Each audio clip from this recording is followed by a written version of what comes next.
कहा था गुड्डन से, सुबह किचन में सब कुछ सच बता देना, लेकिन नहीं बताया उसने। विक्रम जी के बारे में सोच रही हो ना? नशे में भी तुम उन्हीं के बारे में बड़बड़ा रही थी। कुछ तो बात है जो तुम छुपा रही हो। ठीक है, मत बताओ। दुर्गा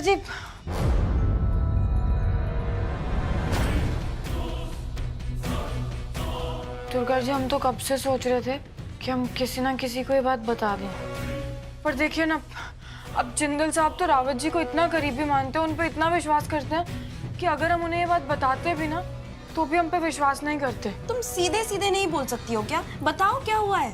दुर्गा जी,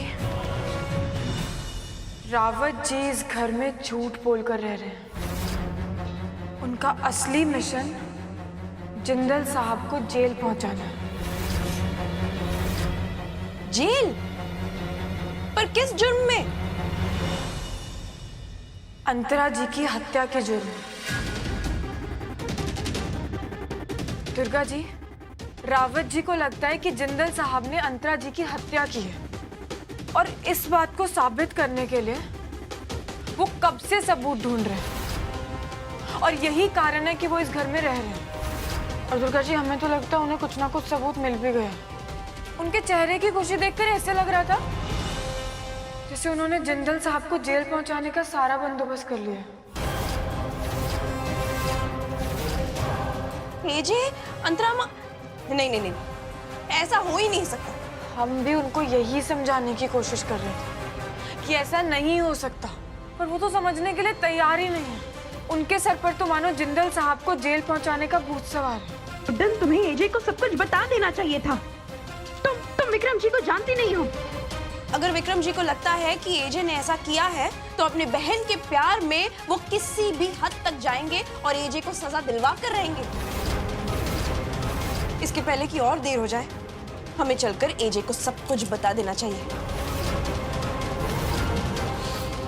मुझे इस बारे में गुड्डन से बात करनी ही होगी। छुटकी बेटा, अरे दरवाजा तो खोल। देख, पर तेरा कब से इंतजार कर रहा है। माँ, मेरा जवाब नहीं बदलेगा। मुझे ना ही उनसे बात करनी है और ना ही उनसे मिलना है। पर ये ऐसे नहीं मानेगी। इस पर अभी भी गुड्डन का भूत सवार है। तुम्हें इसे अपना प्यार याद दिलाना होगा। रेवती जी, कोई बात नहीं। आप मुझसे बात नहीं करना चाहती है ना, मेरी शक्ल तक नहीं देखना चाहती है ना, पर मैं आपसे इतनी मोहब्बत करता हूं ना, मैं आप पर जबरदस्ती नहीं कर सकता। पर आपके बिना इस जिंदगी का मतलब भी क्या है? खत्म कर दूंगा मैं अपने आप को, अभी इसी वक्त खत्म कर दूंगा। पर क्या कर रहे हो? छोड़ दीजिए मुझे, छोड़ दीजिए। बंदूक छोड़ दो। छोड़ दीजिए। अरे क्या कर रहे हो? तो मार लेगा तू अपने आप को, बड़े खुद को मार लेगा। बड़े जल्दी खत्म कर दूंगा मैं अपने आप को। आपके बिना मैं नहीं रह सकता। रोक इसे।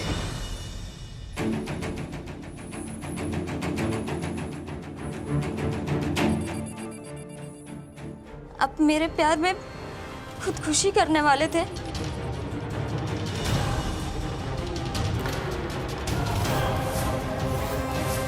तो ठीक है, ये शुभकामना मैं अपने हाथों से कर देती हूँ। रेवती जी, आप ये क्या कर रही है तू? पागल हो गई क्या?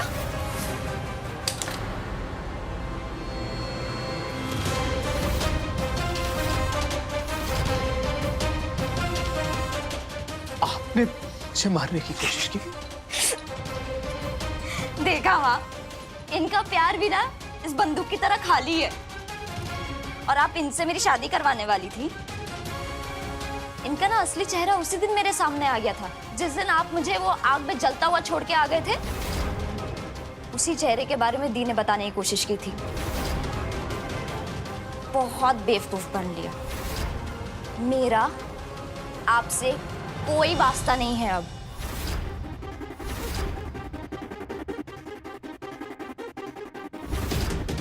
और आज के बाद मुझसे बात करने की कोशिश मत करिएगा।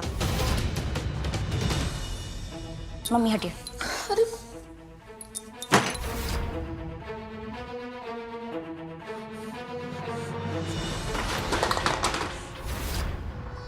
कीर्तन, अक्षत, जिंदल, इन सब की कीमत चुकानी पड़ेगी तुम्हें। बहुत बड़ी कीमत चुकानी पड़ेगी तुम्हें। कल तक सब कितना ठीक चल रहा था, आपके वजह से क्या हो गया रावत जी?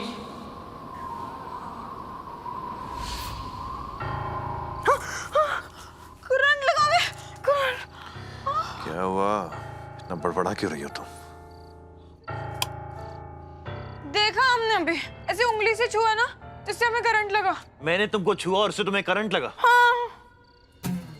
लगा करंट? नहीं लगा ना तो फालतू की बकवास बंद करो और मैं यहाँ बेड पे कैसे सो रहा हूं? अरे क्या सोफा था ना, कहां चला गया? एक मिनट, आप हमें क्यों कह रहे हैं? हमने गायब कराया क्या आपका सोफा? अरे पर मैं सोऊंगा कहां पर अब? हमें क्या पता, और हम पे क्यों सारा गुस्सा निकाल रहे हैं? देखो कुट्टन, ये कमरा मेरा है, ठीक है? बेड भी मेरा है, इसलिए इस पे सोने का हक भी मेरा है। तुम अपना देख लो क्या करना है। तो सो जाइए, हमने मना नहीं किया आपको सोने के लिए, और हमने नहीं कहा था आपको आप उस सोफे पर जाकर सोइए। हमने सिर्फ इतना कहा था कि आप हमसे दूर रहिए, वो भी जितना रह सकता है। और हमारी तरफ है ना, आपको एक बाल भी नहीं आना चाहिए। एक मिनट, नहीं ठीक नहीं है। अब है ना, अपनी जगह पर रहकर आपको जो करना है ना आप कीजिए, पर इधर है ना आपकी उंगली भी नहीं आनी चाहिए। एक बात और, अब क्या है? अब है ना आप हमारी तरफ देख भी नहीं पाएंगे। एक मिनट रुकिए, एक मिनट।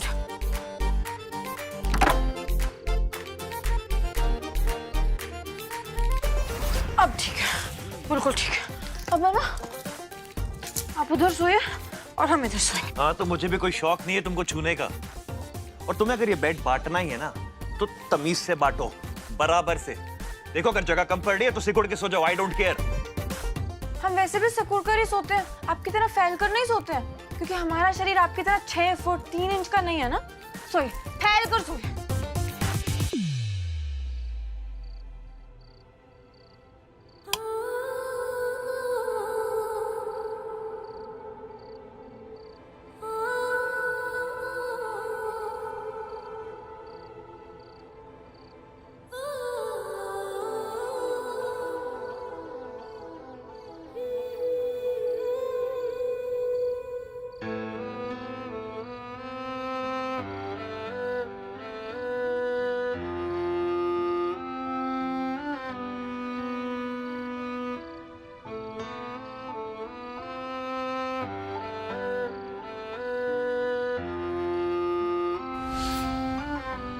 आपको हम जेल से निकाल कर ही रहेंगे।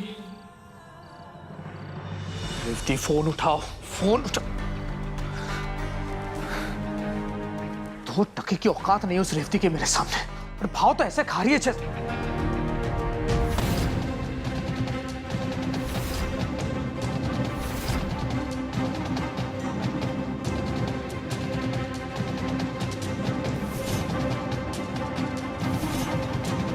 ये यहाँ कहां से आ गया? कहीं इसने मेरी बात तो नहीं सुन ली?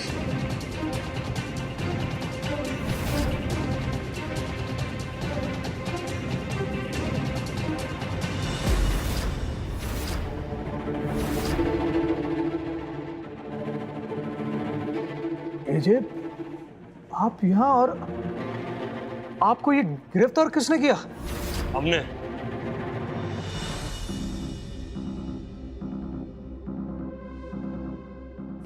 जय हिंद सर। जय हिंद। ये अक्षत जिंदल है। इन्हें अपनी पहली पत्नी अंतरा जिंदल के हत्या के आरोप में गिरफ्तार किया गया है। कारावास में डालिए इन्हें। अंतरा जी की हत्या? अब आप अपना कर्तव्य निभाएंगे या हम समझाएं?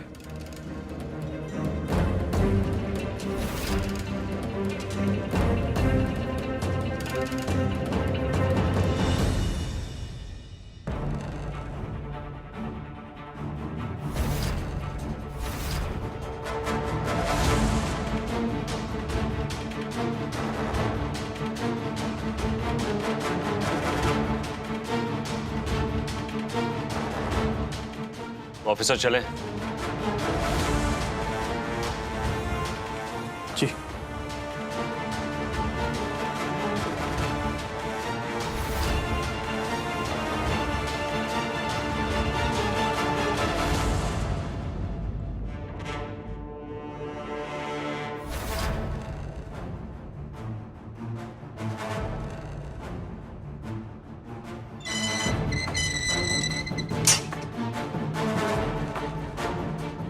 ऑफिसर, हम जानते हैं कि अक्षत जिंदल इस शहर के नामी गिरामी लोगों में से। शहर में काफी रुतबा है इनका, और हम ये भी जानते हैं कि ये आपके रिश्तेदार हैं। पर वो इस वक्त यहाँ पे एक मुजरिम है। उनके लिए कोई खास व्यवस्था नहीं होनी चाहिए। जी सर। रावत जी, आप ऐसा नहीं कर सकते। कानून को अपना काम करने दीजिए। रावत जी बात सुनिए आप। रावत जी सुनिए तो। अरे बाप रे, इनकी भी बैंड बज सकती है। ये दिन देखने का सुख मिलेगा, ये तो मैंने कभी सपने में भी नहीं सोचा था। अब तो बहुत ही मजा आएगा। ये सब अचानक से कैसे हो गया? देखिए, आप बिल्कुल टेंशन मत लीजिए। किसी भी चीज की कोई भी जरूरत हो,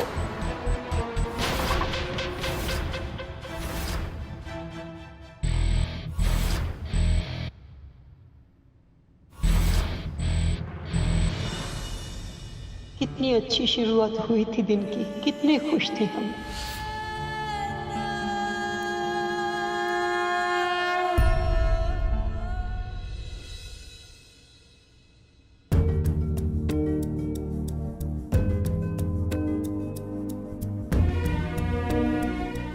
दादी, ये उतरा हुआ चेहरा लेकर क्यों खड़ा है? कुछ हुआ क्या? नहीं माँ, वो कल रात को काम बहुत था मुझे, तो सोने का ज्यादा टाइम नहीं मिला। अच्छा अच्छा, तो ये बात है। दादी, हम पूछ रहे थे कि हमारे कमरे में जो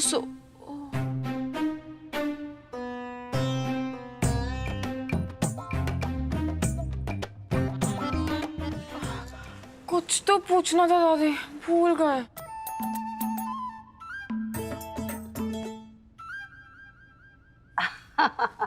मुझे कुछ याद आया।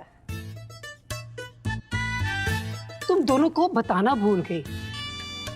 तुम्हारे कमरे का जो सोफा है ना, वो मैंने उठवा दिया।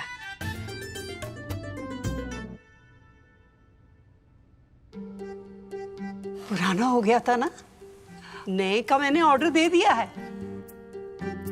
नया सोफा आने में कुछ दिन तो लगेंगे ना। पर माँ, आपको मुझे क्या क्या मुझे? कुछ नहीं माँ, आपको नहीं, आपने अच्छा किया। हाँ, सोफा हटवाने के पीछे मेरी बस एक ही मंशा थी कि तुम दोनों और करीब आ जाओ, अलग अलग नहीं, एक साथ सो।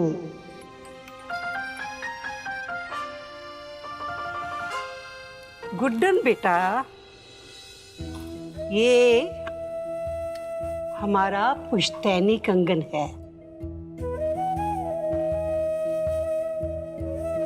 माँ परी, ये कंगन?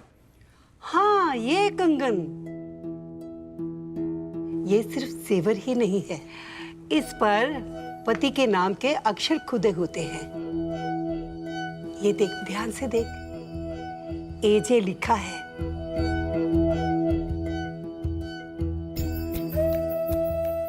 और बेटा, तूने क्योंकि सास की जिम्मेदारी उठाई है और पत्नी होने का एहसास भी हो गया है तुझे,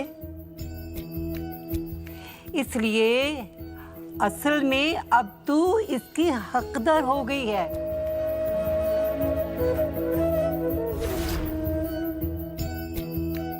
मैं इस दिन का बड़ी बेसब्री से इंतजार कर रही थी कि कब मैं ये कंगन तुझे दूं। ला बेटा, हाथ दे।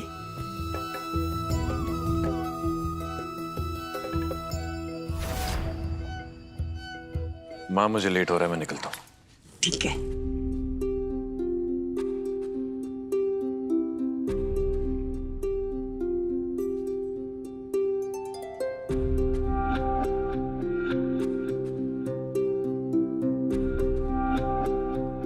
क्या हुआ बेटा, पसंद नहीं आया? नहीं दादी,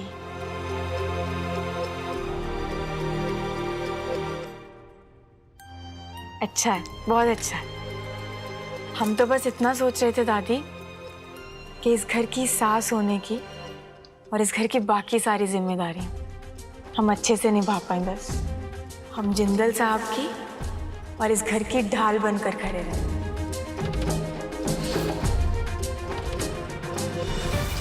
अंदर आओ। सच सच बताओ, क्या छुपा रही हो तुम मुझसे? बोलो। आज मैं तुमसे सच जान कर ही रहूंगी। आज तो एजे भी नहीं है मुझे रोकने के लिए, क्योंकि उन्हें गिरफ्तार किया गया है और किसी और ने नहीं, विक्रम जी। उन्होंने गिरफ्तार किया है एजे को, जिनके साथ तुम चुपचाप हमेशा बात करती रहती हो। तुम ये सब पहले से ही जानती थी ना? तुम भी शामिल हो ना इन सारी चीजों में? बोलो। एजे ने पूरी जिंदगी इतना बड़ा नाटक किया। सोच, इसी तरह अंतरा माँ जी की मांग में एजे ने लाल रंग का सिंदूर भरा होगा, और आज इतने टाइम बाद मालूम पड़ रहा है कि वो लाल रंग का सिंदूर उसको एजे ने लाल रंग का खून बना दिया। हाँ, कैसे चुप थे ना एजे? और चुप तो वही रहता है ना जो इंसान गलत करता है। अगर एजे ये सब नहीं करते ना तो 1760 बार चिल्ला चिल्ला कर बोलते, लेकिन देखा था ना उन्होंने कुछ भी नहीं बोला, जैसे उनकी जुबान में ताला लग गया हो। फरदान भैया और किशोर भैया उनको जेल से लेकर नहीं आ पाए तो? गुड्डन, अपना मुंह खोलो और जवाब दो। तुम पहले से ही जानती थी ना कि विक्रम जी एजे को अंतरा माँ जी की मृत्यु का कसूरवार मानते हैं? गुड्डन, जवाब दो मुझे, बोलो कुछ। बोले भी तो क्या बोले, फिर तो सारे सबूत भी तो एजे के खिलाफ ही है ना। चलो, जेल के लिए तू छोड़ ही दे। मुझे लग रहा है कि इन सब के बाद ना एजे को सीधा फांसी की सजा होगी। दादी! दादी! दादी! दादी! दादी! दादी उठिए! दादी! दादी उठिए! दादी! हुआ क्या पर? दुर्गा जी, आप डॉक्टर को बुलाएं। हाँ, मैं फोन करती हूँ। दादी!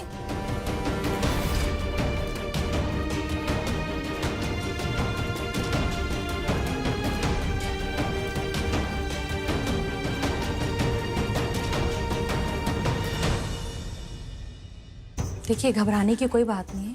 मैंने जो दवा लिख कर दिया है वो आप लोग मंगवा लीजिए। अब आप सब लोगों को उनका स्पेशल ध्यान देना होगा।